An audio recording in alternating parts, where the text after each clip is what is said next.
warahmatullahi wabarakatuh. Hari ini kita masuk di materi kimia anorganik yang berjudul tabel periodik unsur. Pertama, kita akan bahas tentang perkembangan tabel periodik unsur. Dimulai dari tokoh pertama yaitu Triade de Bereiner, di mana beliau ini menyusun unsur-unsur dalam kelompok 3 unsur.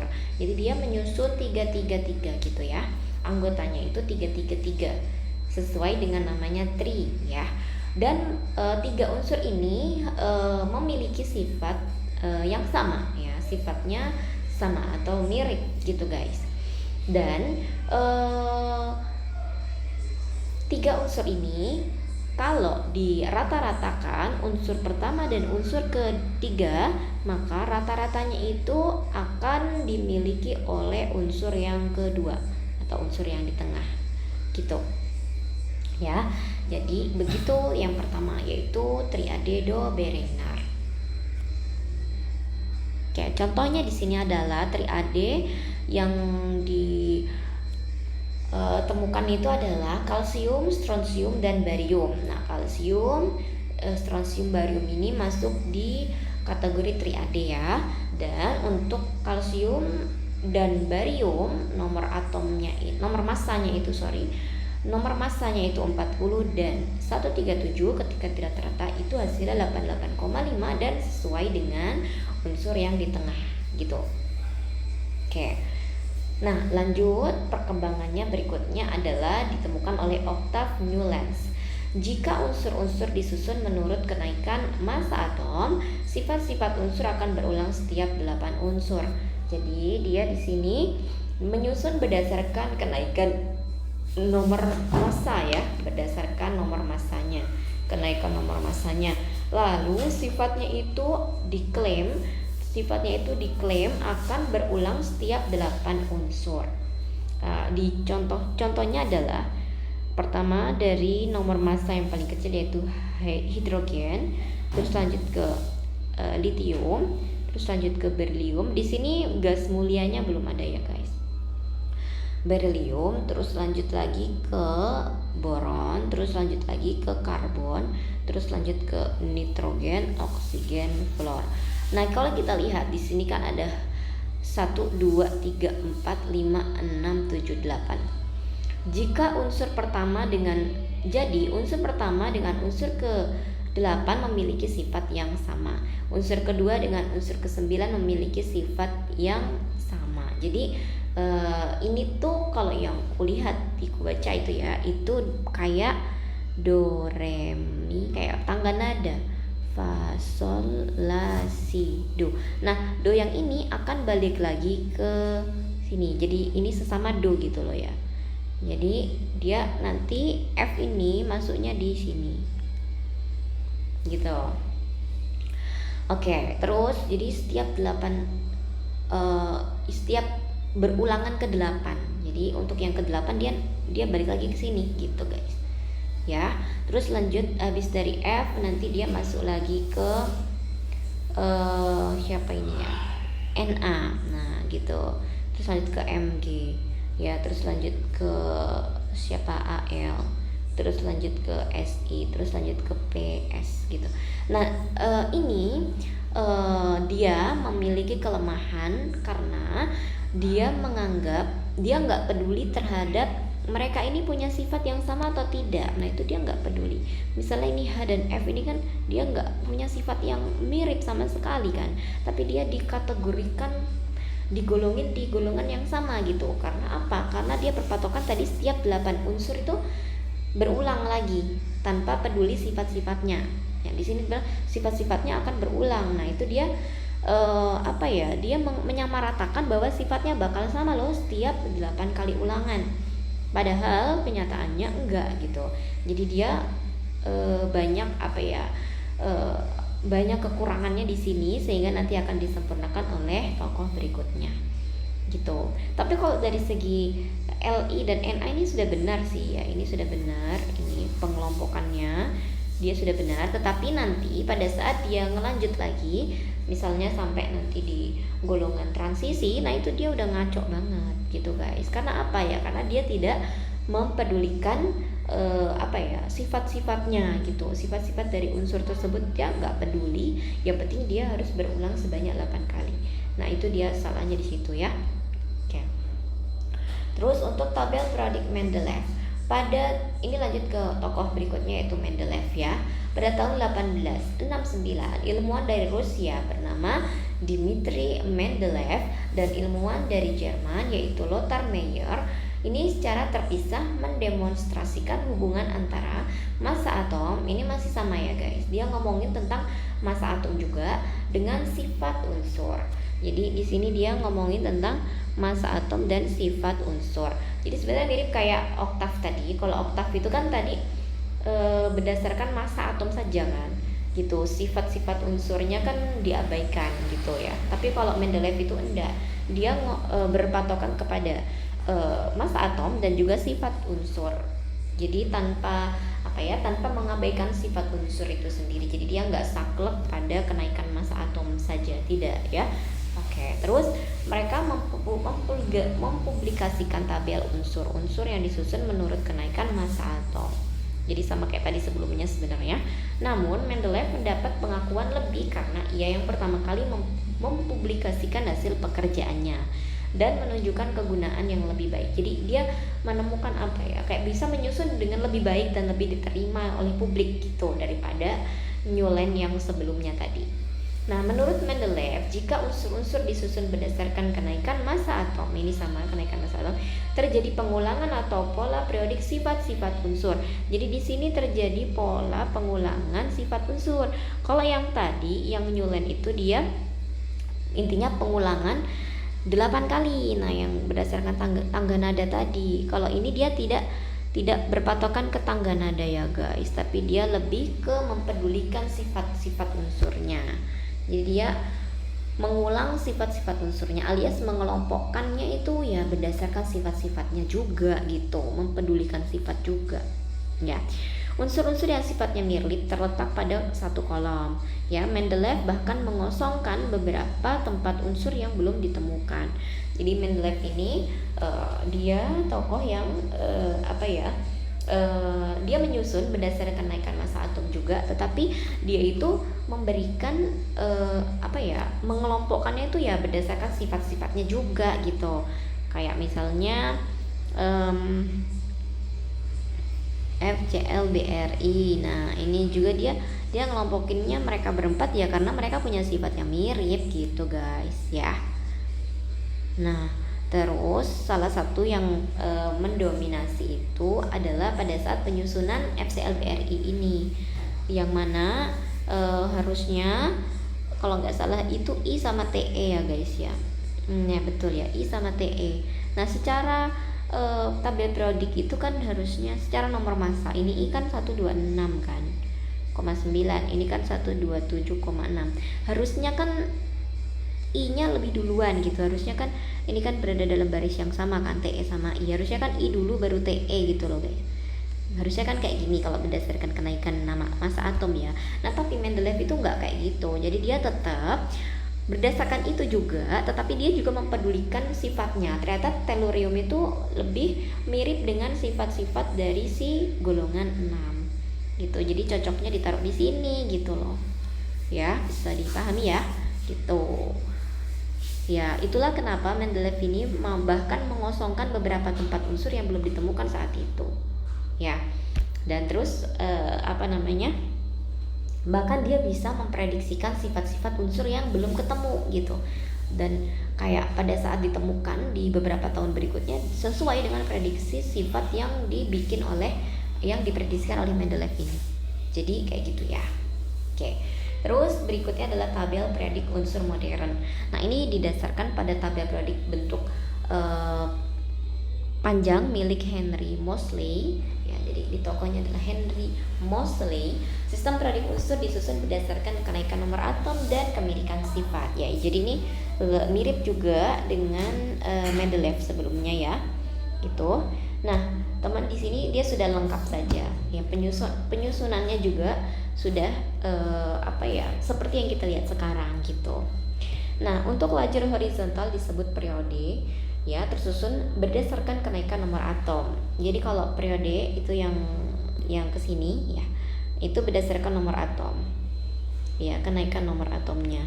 Sedangkan pada lajur vertikal itu disebut golongan, yaitu disusun berdasarkan kemiripan sifat. Jadi kalau golongan berdasarkan kemiripan sifat, kalau periode itu berdasarkan kenaikan nomor atomnya atau nomor masanya. Oh, sorry, nomor atom ya guys, nomor atom ya, bukan nomor massa.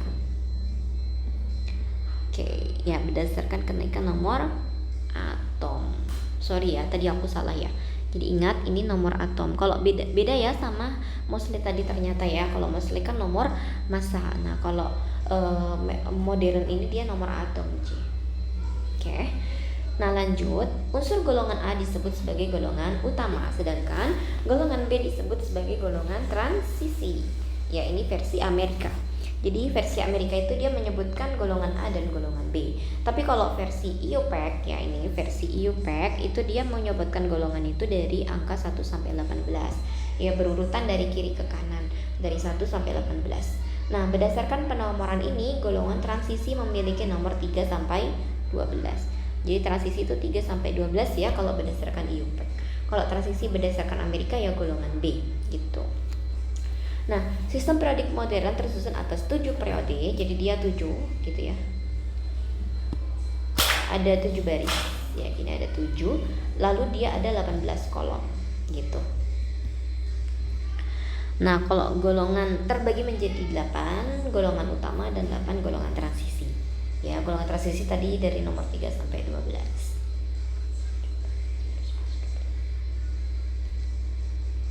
Oke. Sorry, berarti ini harusnya 10 ya.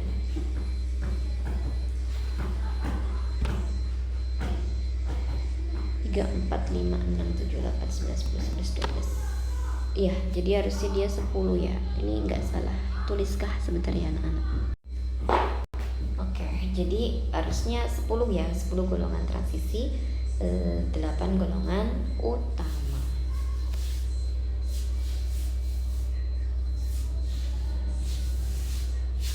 Oh, sorry. Benar guys, sorry. 8 golongan transisi, 8 golongan utama ya. Cuma di sini ada 10 karena 8-nya itu, golongan 8-nya itu ada 3 kolom. Jadi golongan 8B itu ada 3 kolom ya. Itulah kenapa dia itulah kenapa dia ada 10 kotak 10 kolom gitu. Tapi kalau dari golongannya ya cuma ada 8 golongan ya. Golongan 8-nya yang banyak ada 3 kolom. Oke guys, gitu. Nah, berikutnya penentuan periode dan golongan. Unsur-unsur yang jumlah kulitnya sama terletak pada periode yang sama. Jadi kalau periode itu berdasarkan jumlah kulit ya guys. Kayak misalnya aku punya 3S2. Nah, ini berarti periodenya itu kulitnya yang di sini nih, gitu. Ya, tapi ini kurang ya, tambahannya adalah kalau periode itu intinya jumlah kulit atom pada orbital S terakhir. Gitu. Terakhir. Misalnya 1S, 2S, 2P, 3S, 3P, 4S, 3D. Nah, kayak gini misalnya. Nah, ini kan berarti ada huruf S. Intinya kalian kalau nyari periode itu pilih huruf S-nya. Huruf S-nya itu kan ada banyak. Nah, S yang dimaksud ini kan S ya. Nah, S yang dimaksud tuh S terakhir gitu guys. Dan kalian nggak usah pedulikan atasnya ini berapa, tapi pedulikan yang sebelah sininya aja. Jadi dia periode 4 gitu ya. Periodenya 4. Ingat, periode dilihat dari kulitnya. Nah, untuk unsur yang yang memiliki elektron terluarnya sama, maka terletak pada golongan yang sama. Nah, ingat kalau golongan itu dia dilihat dari elektronnya. Ya, jadi kalau golongan dilihat dari elektron. Oke guys, jadi dari elektronnya. Jadi nomor golongan itu berdasarkan nomor elektron valensinya atau elektron terakhirnya. Oke, nah di sini terdapat 3 kelompok, yaitu kalau golongan utama atau golongan A itu dia huruf terakhirnya itu subkulit S atau P. Jadi kalau berakhir S atau P maka dia golongan A, ya. 1A berarti ininya 1, 2A berarti 2, ya, S2. Nah kalau 3A, 3 dan seterusnya S bercampur dengan P, ya, gitu. Kalau 3A ya berarti ini elektronnya 2 tambah 1. Jadi yang dilihat yang elektronnya, yang atasnya, yang pangkatnya, ya. Kalau golongan 4 berarti 2 dan 2, 2 dan 3, 2 dan 4, dan seterusnya. Intinya yang dibaca itu huruf S dan huruf P-nya, ya. Huruf S dan huruf P-nya. Oke. Golongan 1A disebut sebagai golongan alkali, ya. Golongan 2A alkali tanah, golongan 3A sebenarnya nggak tahu ini sebutannya, ternyata boron. Golongan 4A berarti karbon, nitrogen, oksigen, halogen, dan gas mulia, gitu. Nah, untuk golongan tadi golongan utama, ya guys. Sekarang ke golongan transisi atau golongan B. Ingat ya, kalau golongan itu dijadikan 3 kelompok, yaitu utama, transisi, sama satunya lagi nanti adalah transisi dalam, ya. Ini transisi itu golongan B. Jadi ada transisi biasa sama transisi dalam. Unsur-unsur yang pengisian elektronnya berakhir di subkulit D. Ingat, nomor golongannya nanti dibaca berdasarkan S plus D. Jadi harus dihitung dengan huruf S juga, ya guys. Contoh di sini aku punya golongan 3B, maka dia yang dilihat itu ininya, pokoknya pasti dia berakhir di huruf D dan S kan. Terus dilihat pangkatnya gitu. Kalau dia di jumlah ada 3 ya berarti 3B. Kalau di jumlah ada 4 ya berarti 4B, dan seterusnya. Yang beda adalah kalau di jumlah jadi 8. 6 sama 2 kan 8. 7 sama 2 kan 9, tapi dia kategorinya 8 juga. Karena tadi sudah aku bilang ya, kalau golongan 8 itu kan ada 3 kolom. Jadi bisa 8, 9, dan 10 gitu. Jadi kalau 10 juga masuk di 8 juga, 8B juga, ya. Tapi kalau 11 ya, kalau 11 itu 1B, kalau 12 itu 2B gitu ya anak-anak. Oke, ingat ini dia berakhir di huruf D dan dibacanya harus sama S gitu. Oke. Nah, ini jangan bingung ya kenapa di sini ada N-1, terus D pangkat 1, N, S pangkat 2. Ini karena kalau misalnya di sini itu adalah misalnya ya 4S2, maka di sini pasti 3D1. Jadi maksudku adalah karena dia kulitnya pasti berkurang 1 kali gitu. Jadi kalau huruf S-nya 4 di sininya pasti 3. Kalau huruf S-nya 5 di sininya pasti 4D. Gitu-gitu guys. Oke, ya. Jadi tidak membingungkan ya. Jadi kalau misalnya kayak gini kasusnya, maka dari segi golongan ya golongan 3B karena 2 dan tambah 1. Terus berakhir di kulit D maka 3B ya. Terus dia berada di kulitnya, ingat kulit S terakhir yaitu 4, berarti dia di periode 4. Ya, golongannya 3B gitu. Nah, berikutnya untuk unsur-unsur transisi dalam. Unsur-unsur yang pengisian elektronnya berakhir pada subkulit F. Nah, itu transisi dalam ya, atau golongan lantanida, aktinida. Lantanida itu berakhir di 4F, kalau aktinida berakhir di 5F. Oke, jadi ada 4 sama 5 ya. Kalau 4 la, kalau 5 ak. Oke. Nah, ini untuk menghafal unsur-unsur yang segolongan ya, yang satu golongan yang sama, yaitu golongan 1A. Ini untuk golongan utama saja ya, yaitu Harlina kawin Ruby CS frustasi ya. Harlina Lina kawin Ruby CS frustasi. Terus kalau golongan 2 berarti Beta memang calon Sri Baginda Raja. Beta memang calon Sri Baginda Raja. Kalau yang golongan 3, Bang Ali nggak intelek. Bang Ali nggak intelek ya. Terus terus golongan 4, cewek si gendut seneng pelembungan. Cewek si gendut seneng pelembungan. Terus golongan 5 ya, napas sebelum binasa, berarti napas NPAS sebelum SBBI binasa. Oke. Terus kalau golongan 6, orang suka senyum teringat foto. Orang suka senyum teringat foto. Terus golongan 7, Fuji Color berhadiah intan antik. Fuji Color berhadiah intan antik. Terus kalau golongan 8